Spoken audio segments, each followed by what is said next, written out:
following is a message from the Most Reverend Charles Jason Gordon, Archbishop of Port of Spain.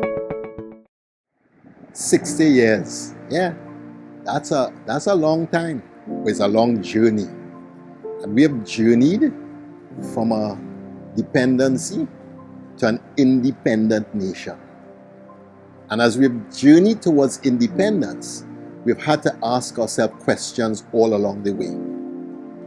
What is true freedom? What is real independence? Over the 60 years, we borrowed ideas from other cultures, and some we refused to borrow. But we reached a stage right now in the journey of this beautiful nation of ours where there are ideas coming at us, not by our own choice. They're being forced at us and sent at us from international organizations. And we have to choose what we will borrow and what we will not borrow. The desensitizing of sexuality, sexual morals, is what has started us on this long journey. We've had the sexual revolution. We've had the over-sexualizing of our children, of our grandchildren, of our nation. The television industry and the ads that are sexualizing. And now, what we have is a whole industry that is moving to gender ideology. You have to be aware of this.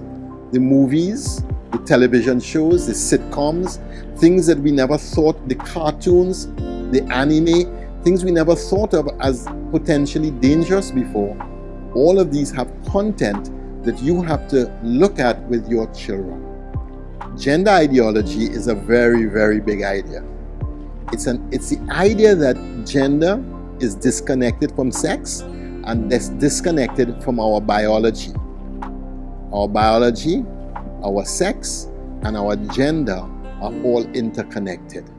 When you want to think that your sex and your gender could be different, then we have a situation where ideas are more important than reality. This idea is being pushed at us from big countries and from multinational organizations. And I want you to become very aware of it. Worse than that is a curriculum. There are big organizations lobbying our governments in CARICOM to put a curriculum in place that will teach your children all kinds of things that children should not be exposed to. This gender ideology coming at us, you as parents, grandparents, as young people, have to be aware.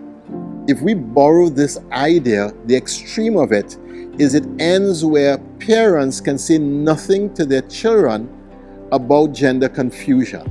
We don't want to get to that extreme. There's another truth though that we must always hold.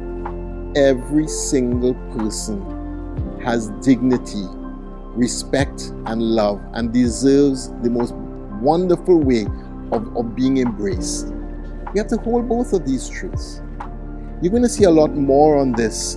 Come to our catholictt.org, where you'll see a lot more of this conversation and where you can contribute to this conversation. Remember, at 60, we have to choose what we will borrow and what we will refuse to borrow.